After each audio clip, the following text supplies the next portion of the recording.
Okay, it has been a while since the last proper upload. Sorry about that. I started getting kind of burnt out of playing Fallout. I will continue to make Fallout videos, but I'll try to mix them in with some other games too, just to add a little bit of variety. But anyways, that's not what this video is about. What this video is about is a question I had to myself one day. Would it be possible to beat Batman Arkham Asylum without using any gadgets? And then I thought of several instances where the game forces you to use gadgets. So I had a second thought. How many times do you need to use each gadget in Arkham Asylum? The rules, quote unquote, are pretty simple. Anything in this wheel grid thing is a gadget. If I use it, it counts towards the total number of uses. I'm also going to be including the grappling hook, as it is one of Batman's most iconic gadgets. Now, originally I was going to include detective vision, but I changed my mind pretty quickly because tracking what is classified as a use of it is a lot harder than other gadgets. For example, if I decided a use of it was just activating it, I could leave it on for extended periods of time to avoid counting multiple uses of it. Or if I decided a use was anytime I had to scan something or even just see something in general, well, the numbers would vary a lot. So I'm just going to decide to omit it overall, as it makes my life a lot easier. Anyways, that was a slightly longer intro than normal, but without further ado, let's begin. Batman drunkenly drives down the streets of Gotham, nearly hitting two people, to bring the Joker to Arkham Asylum. You know, the thing in the name of the game. We walk in a straight line for several minutes, get threatened by an overgrown iguana, and listen to the Joker list off his shopping list. That reminds me, I really need to get me some new shoes. Move up. We meet Commissioner Gordon, who will go through absolutely nothing stressful or traumatic in this game or future games. Unsurprisingly, the Joker breaks free, and now we can have a story longer than 20 minutes. We smack around the first group of thugs, and then we continue forward into the asylum, giving more convicts free bone rearrangements. We walk in on Zaz holding a guard hostage. To save him, we need to grapple behind Zaz. I hoped I could avoid grappling to the second gargoyle, but the game forces you to do it. So that's our first two gadget uses. Anyways, we proceed to drop down and let Zaz take a little nap. To leave the execution room, we crawl through some vents and arrive at another room full of guards in danger. To help them, we need to grapple between the convenient platforms. We have to grapple twice to save all the guards and the one convict. Then to vent out the gas, we have to throw a batarang to destroy this panel. We finally catch up to the Joker, and Batman immediately decides to break the rules of the challenge by throwing a batarang for absolutely no reason. Joker sends the first Titan-powered enemy at us, but it has a heart attack straight away. Joker tries to bait Batman to throwing another batarang, but this time he remembers what the challenge is meant to be, and then the Joker runs off. Joker makes us look at a monitor through a monitor, just so that we can see Commissioner Gordon get kidnapped. We run over to where Gordon was last, and start following Officer Bowles' whiskey trail towards the elevators, which seem to be working somewhat faster than usual today. To make our way up the elevator shaft, we need to grapple 6 times, and when we get to the top, we encounter the first enemies armed with guns. I was hoping we could just run up to them and start throwing hands, but unfortunately I ended up with a few extra speed holes than what I would have wanted. So we had to grapple up above them and get behind to take them out silently. Now that we've met our first gun-toting enemies, we're thrown into the first Predator section. This first one is obviously not very difficult since it is a tutorial, but I still managed to get shot anyways. After we deal with those inmates, a second group of them show up, and we deal with them the exact same way.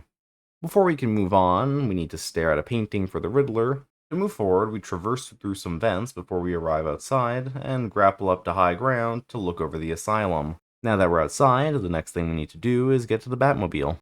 To get there, we have to get past this locked gate.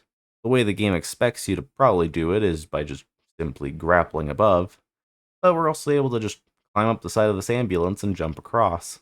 Then we drop down to knock out the 2 thugs that were shooting from there. We make it to the Batmobile, and there are some inmates who seem unhappy with Batman's parking skills. After dealing with them, we unlock the first new gadget of the playthrough. We use the explosive gel right away to continue pushing forward all the way to the Arkham Medical Wing. Where's Gordon? Wouldn't you like I'm to over know? here. Shut up! Ah, you crazy bitch. Since we can't get in, we have to grapple up to the roof and destroy this wall with explosive gel to enter the building. We partake in more of Bruce's favorite hobby, crawling through some vents, and we make it to the next Predator section. This one wouldn't be too much of an issue normally, except that this thug here has another thug that's watching him, but the only way to get to him would be to somehow break the glass without using a gadget. So after failing and reloading, I went to the right side of the vent, which lets you drop down on top of the walls above them.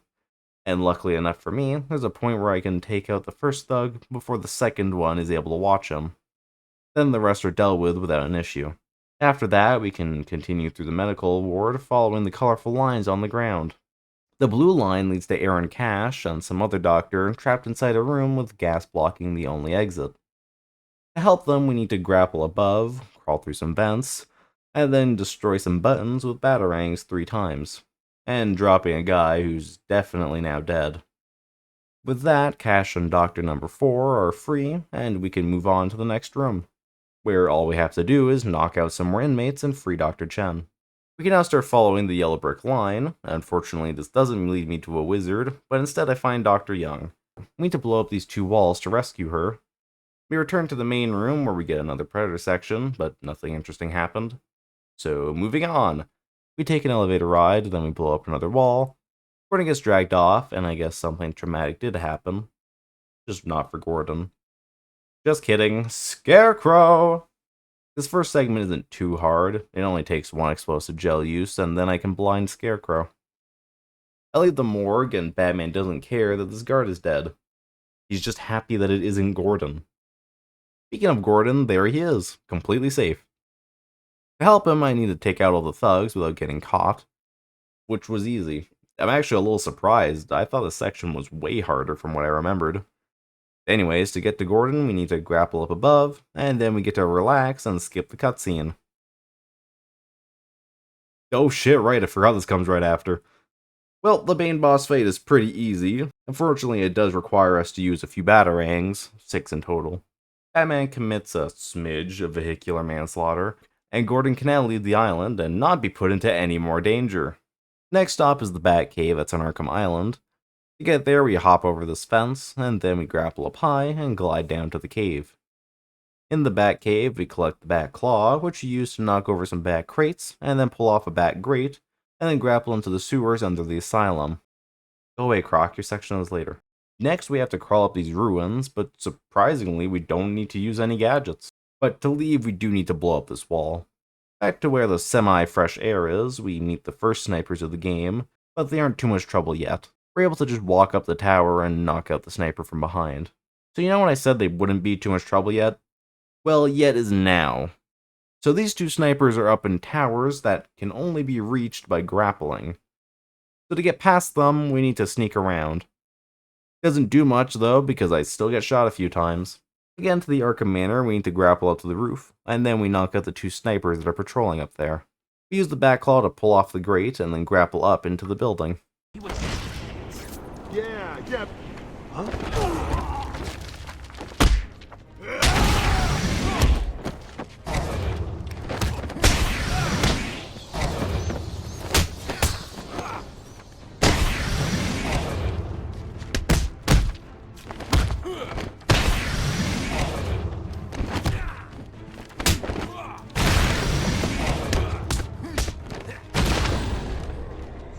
Next thing for us to deal with is a section where you're required to grapple up onto some bent parts, and then Batclaw a grate off, to then grapple once more up into the ceiling. Anyways, after 2 minutes, I was able to pull the grate down from the ground, and then grapple all the way up from the ground. So that's 1 less grapple use overall. Though we do need to blow up a wall immediately afterwards. Now we meet the first thug with a collar, which means I'll need to keep moving around if I don't want to get caught. So on the next attempt, I was able to take them all out whenever one of them would wander off from the others. We free Aaron Cash again, and now we're off to save some employees in the library. But before we can get to them, we need to bait these thugs into coming towards us so that we don't get shot quite as much. We fend off some more inmates, and then we need to knock down the chandelier to rescue the staff. To get up there, we grapple to the second highest level and crawl through some vents, where we need to climb up to another vent. Originally I grappled up here, but you're actually able to just climb up both regularly. So the only other gadget we need to use here is the Batarang to knock down the chandelier. We free the staff and then rush off to Dr. Young's office, grappling twice and using the back claw once. In her office, we can indulge in Batman's second favorite hobby, following people's DNA trail. To leave the room, we grapple the way we came in, and then return to the library to burn the Titan formula.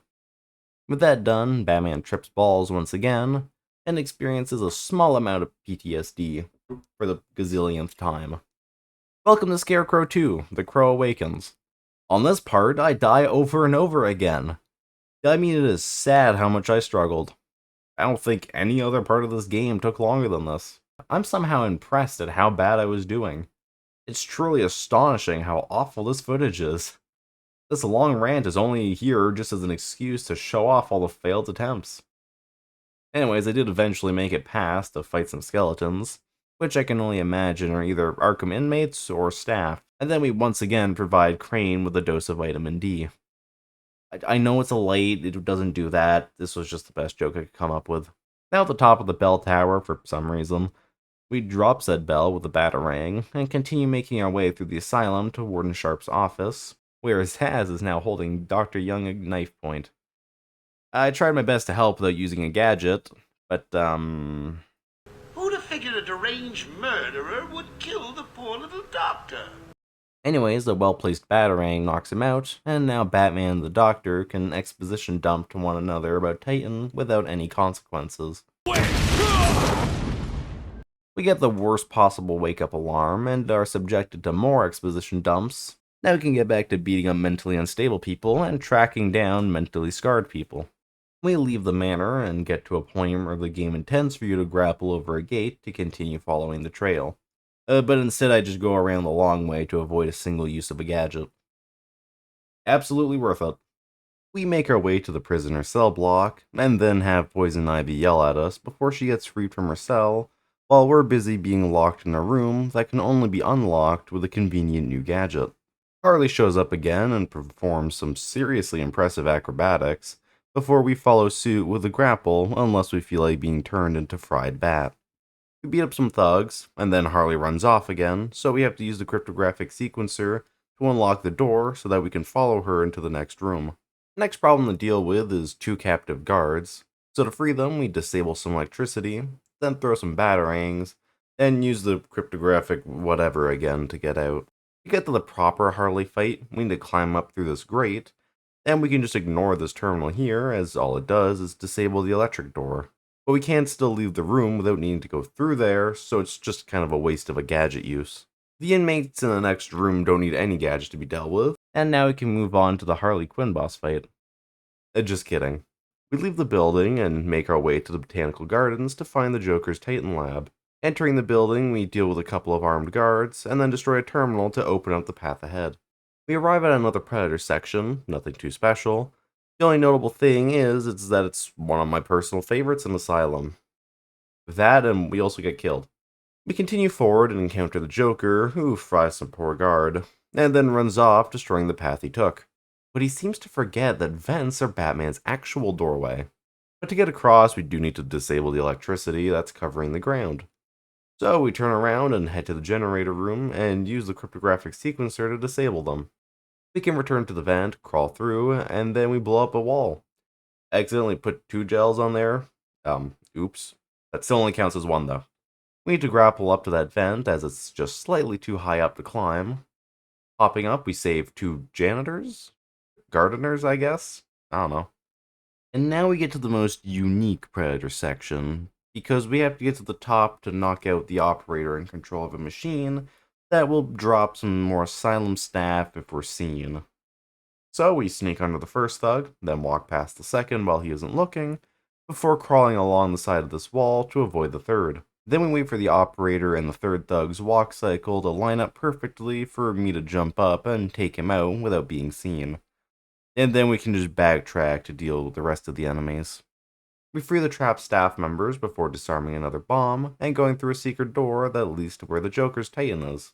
Unsurprisingly, being in a place full of Titan is the perfect time to test the effectiveness of Titan. Anyways, now we get to fight Tweedledum and Tweedledummer. The intended way to fight them is the same way you'd fight Bane. Throw a batarang while they charge, causing them to run into a wall, and then you can smack them to your heart's content. But alternatively, you can have them run into each other to get the same result. It took longer than it normally would, but I managed to have them keep hitting each other until they were low enough that I could finish them off. Because normal punches still do deal damage to them, it's just significantly less than it would to normal enemies. I also got an achievement for not using batarangs against these guys, so that's neat. To get back to the rest of the gardens, we need to unlock the doors, but we can't get across the gap between us and the door. So to help us, we call in the Batwing to collect the line launcher, and then as it leaves, I'm left with minor hearing damage.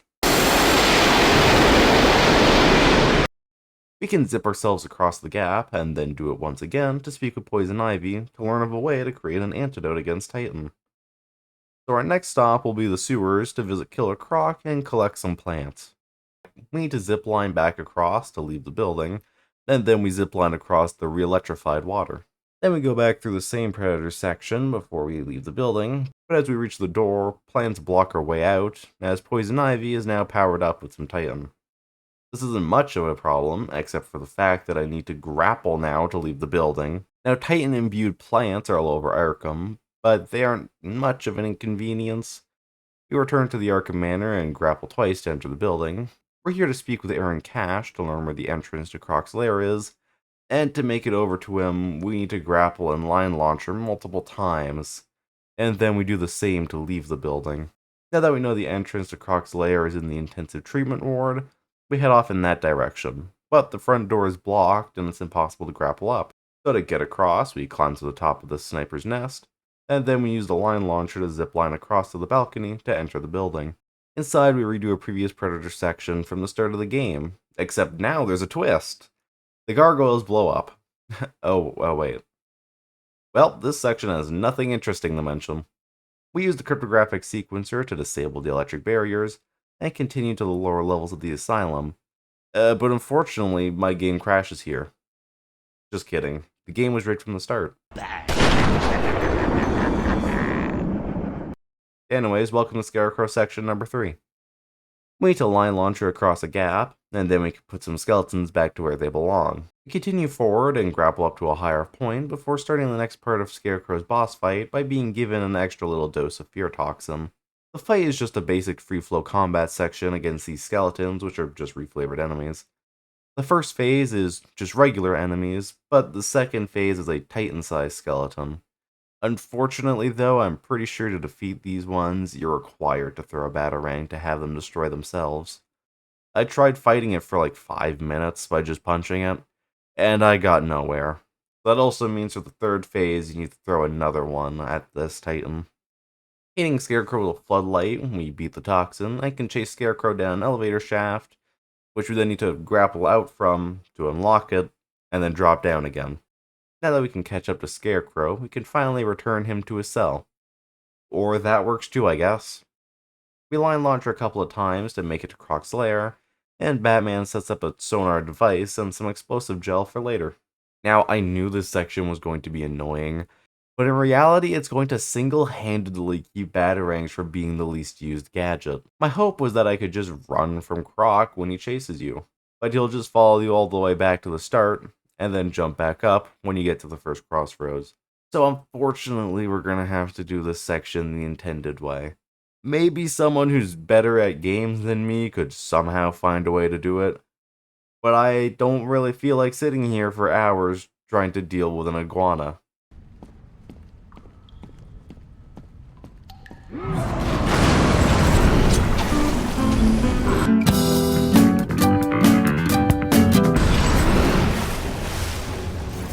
We move through the sewers, fending off Croc when he attacks. We also collect samples of the plants that we need to create an antidote. The only other gadgets we need to use are the line launcher twice to escape Croc, and then we need the explosive gel that was placed earlier to drop Croc down to, well, somewhere. So now that he's left his lair, let's just see how many batarangs I have to throw to get that section done. The easy number to deal with is 6 batarangs used to knock down the plants. The real scary number are the 16 batarangs we had to use to deter Croc's attacks, for a total of 22 added on. You return to the Batcave to make the antidote, as well as collecting an upgrade to the Batclaw. We need to use it immediately to leave the Batcave, as all of the exits have been blocked by Poison Ivy's plants, which have spread further across the island. Using a mixture of grappling, gliding, and line launchering, we make it back to the large rooms, which we scale up using the line launcher a couple of times. Then we use the Batclaw to pull down a wall, and then grapple up to the water pumps that Joker has begun filling with Titan. So I guess now that's our task. We disable the first two after fighting a group of thugs, and then the third is disabled after going through another Predator section. We return back to the central room with the elevators where we fight our next Titan enemy. Now, unfortunately, there's only one of them, so we can't have them hit each other. But there are some conveniently placed electric barriers that will stun the Titan for me. To climb the elevator shaft, we use the Batclaw to pull down some walls, which will let us grapple up to slowly scale up the shaft. We even need to use the explosive gel once here to move the elevator's weight thing. Now that we're back on the surface, we return to the gardens to deal with Poison Ivy and her Titan-infused plants. Heading back to the botanical gardens isn't problematic, but we do need to grapple to get around the plant blocking the entrance, as well as using the line launcher a couple of times to make it to the boss arena. This fight does require us to use some batarangs and explosive gel to deal damage to Ivy.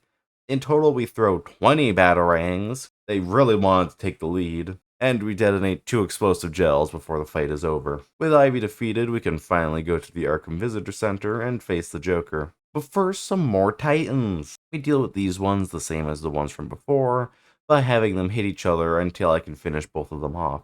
Joker tries to hit Gordon, with some Titan juice, but Batman pulls a Mr. President and takes the shot for him. Joker finally sees the error of his ways and... oh wait, right, that's the Titan juice gun. And, this boss fight is kind of boring, honestly. You just pull him down with the Batclaw 3 times, and then you punch him a bit before the final cutscene plays. And, for those curious, I got the Scarecrow variant of the cutscene. But anyways, now that we've arrived at the end of the game, we can finally tally every single gadget use in the game. So let's begin, going in order of least used to most used. In 6th place, we have the explosive gel, which was only used 12 times. I really thought it would be higher on the list, but I guess I was wrong. In a close 5th, we have the cryptographic sequencer at 14 uses. Not surprising really, it shows up in the latter half of the game and can't really be used for puzzles in the same way as the other gadgets can. Once again, very close for 4th, and we have the Batclaw with 17 uses. This one does surprise me, as from my memory, I thought the game relied on it a lot more than it really does. Now in our top 3, taking 3rd is the line launcher.